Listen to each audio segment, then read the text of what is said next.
Okay, so I am gonna show you guys. Fucking get this thing situated. Okay, so I'm gonna show you guys what I'm doing to get rid of the rubbing of the main harness situated. So this, let me see.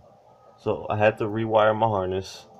So I rewired everything because I rubbed my harness through, and I ended up finding my ECU. And when I first got my ECU repaired, got it back, and I patched up the wires that were bad on my ECU, I put it back in, put everything back in, and started my car, and it started right back up. So now after I did that, I was having drivability issues. So my whole drivability concern was I had a open circuit on the mass outflow sensor, and it had an open circuit on my auto air control valve, which had me stumped because I didn't even realize that. Well, I didn't, not gonna say I didn't realize, but I didn't. I was just stumped at a moment, and then when I started tearing apart the harness because I didn't have any of these problems when before the harness went to shit. So when I tore apart the harness again, I found out that I still had several wires that were broken and shorting each other out, touching each other. So I completely redid it again. So now my harness is complete. It's every single wire has been checked and double checked and also triple checked to make sure that this wouldn't happen again. So right now I am sorry about the it's on my tablet, but as you can see, I'm cutting a channel. So I'm finished cutting. I'm gonna finish cutting this out, and then I'm gonna sand. I'm gonna let's see on the sides. I'm gonna file them down, make sure that there are no sharp edges on them and anything, and I'm gonna put my harness inside of the frame and completely tuck it. Because when my tire sits down, my tire literally, where's my finger? Okay, my tire literally is a quarter inch away from hitting the top part.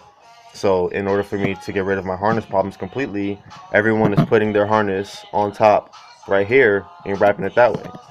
And I didn't want to do it that way because I wanted to do something different. So that's what I'm going to do, and my harness will be completely hidden and metal zip tied to the top. I've already got hose pre-drilled. So we got one more hose pre-drilled for the main harness to be zip tied with metal zip ties on the top. Now, I'm still having problems with slapping. Let's see, I don't know if you can see it. Let me get the light. So if you see my control arm, I don't know if you can see it good, but you can tell where it's slapping up against the upper strut tower. So that's what I'm going to end up doing is when I do that, I'm going to have to do it the cheap way at the moment until I can get my shortened control arms up and lower from 09. So that's my whole thing at the moment. And then after I do all of that, I got to jack the car completely back up because my exhaust fell off again. So I got to find a reputable shop out here in Phoenix to actually completely redo my whole exhaust because I'm going through an exhaust once a month and I need to get my exhaust tucked. So I need to get it tucked completely up to the body of the car. So after I do this and finish all of the grinding and filing down, I'll post more pictures. Or not pictures, but video. So yeah, give me about another hour and we'll continue this saga.